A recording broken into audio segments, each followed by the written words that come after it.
Now, we've shown you classic video game collections from Atari and also from television. Now here's one from Midway. Midway's Greatest Arcade Hits Volume 1 has some real classics. First and foremost is Defender, all in place with its thrust and reverse controls that did wonders to confuse me as an 8-year-old. But you can bypass them by using the directional pad. The sequel, originally called Stargate, is also included, but it's now renamed Defender 2. It's more or less the original, but it has more added in. A real winner on the disc is Robotron 2084, where you run around blasting the evil enemy Robotrons.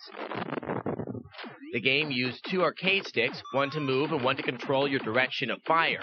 The 4 front buttons controlling fire in the Dreamcast version work ideally. I was very excited to see that Joust was included in the game, as they played it a lot in the arcade. Then I remembered that I wasn't very good at it.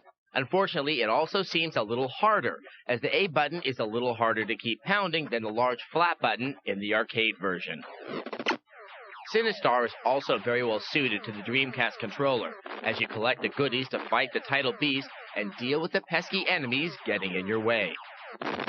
Rounding out the package is a game called Bubbles, something I never saw at my Chuck E. Cheese.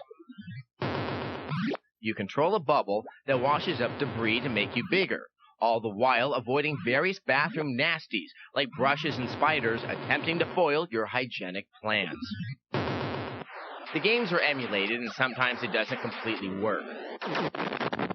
The difference in resolution between the arcade machines and your television makes everything look a little blurry. In addition, there aren't any extras that have appeared in other classic collections.